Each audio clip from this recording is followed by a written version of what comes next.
I am actually back, as not promised, but hoped I would be, to make a video about Girlcon. I'm actually going to film 2 videos now, so stay tuned because I will also be posting a video about Ghostbusters at some point soon.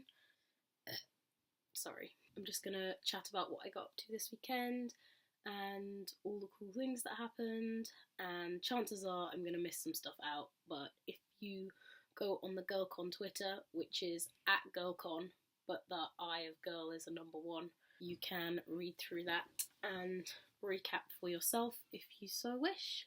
For those of you who didn't watch my last video, Girlcon is an event, this is the 2nd year it's been held, and it's run by a couple of friends of mine. The main audience of the event is meant to be teenage girls and non-binary people. There are loads of talks and workshops and panels and discussions and all sorts of things about a range of topics, from gender to disability to STEM. Yeah, it's all run by and for young people. That took place this year at Woodhouse College in North London, which conveniently is like a 20-minute bus ride from where I live. We got there on a Saturday morning and hung out.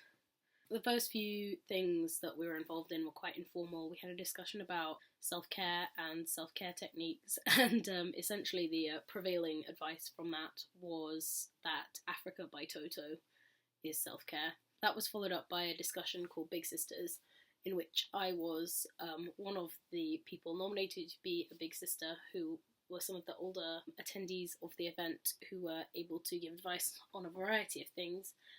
I didn't end up actually giving that much advice, but I talked to quite a lot of people and got to know some new faces, and the main topic we spoke about actually were friend breakups and the difficulties that come with those. And I think some of the important things that we got from that were that friend breakups aren't taken seriously enough and can actually be really hurtful and devastating to the people involved.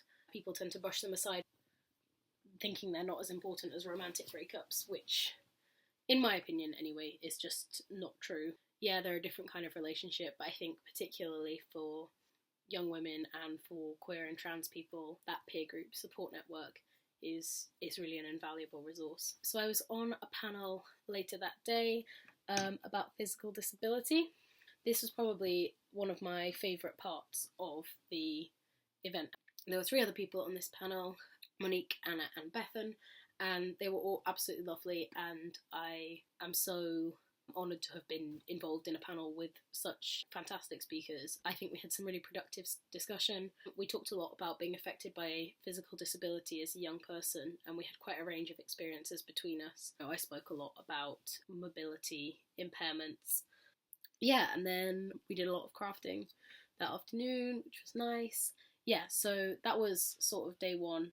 It was a bit less formal, I think, than the following day, which was nice for me because I had actually initially been quite anxious about it. That was a nice ease in, and then there was a lot happening on the Sunday. I was on 2 panels that day, I think. I spoke on a panel about mental health and intersecting identities with mental illness.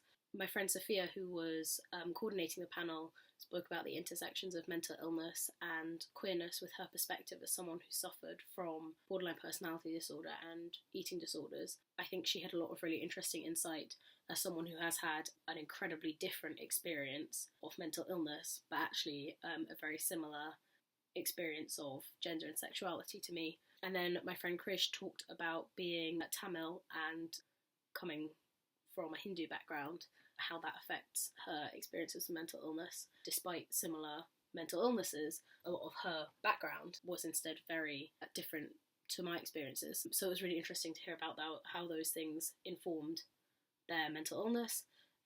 I spoke about chronic pain and mental illness. Essentially, those things go hand in hand, and see your doctor if you can, and look after yourself and know your limitations were a lot of the main points that I had there.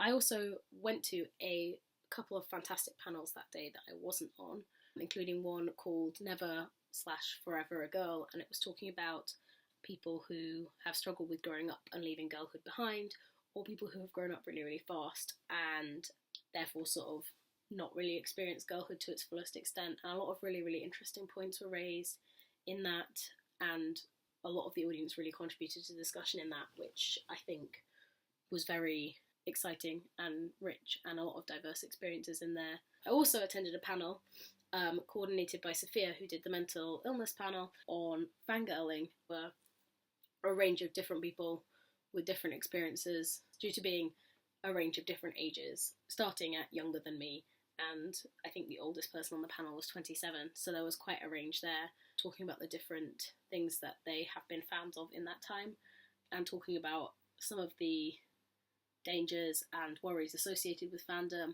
and various interesting bits and bobs, and obviously talking about Harry Potter, because what could be more relevant in a talk about fangirling, I guess.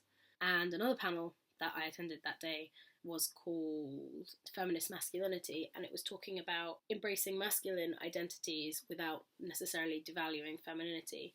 I actually live tweeted a lot of this talk, so I'd really, really recommend going back to look at it. There were some really, really fantastic people on that panel talking about how femininity is sold to us as a marketable commodity, and the rejection of binary gender norms, which then tied very neatly into the panel that I sort of got roped into at the last minute due to people dropping out. And the panel was called What is Gender? And essentially the conclusion was, we don't know. But yeah, it was cool to have a range of, again, different identities on that panel, different insights there, some of which I had considered, some of which I hadn't. And I've just realised I've done this whole video with my shirt collar. Ooh, fucked up, but oh well. Anyway, so much happened.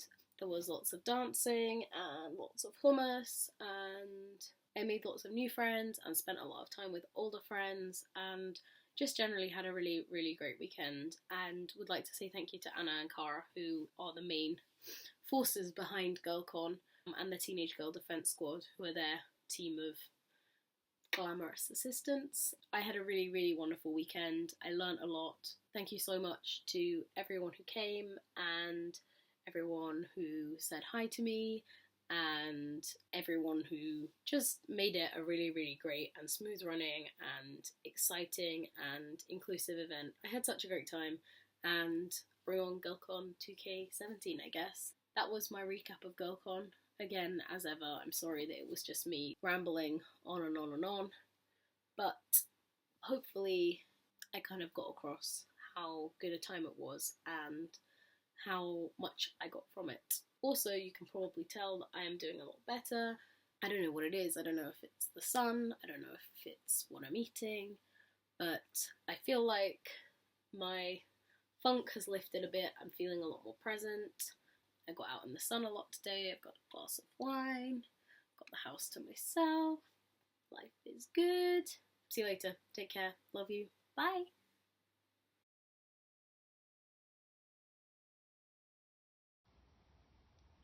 Here is some bonus footage of my evil and really weird cat.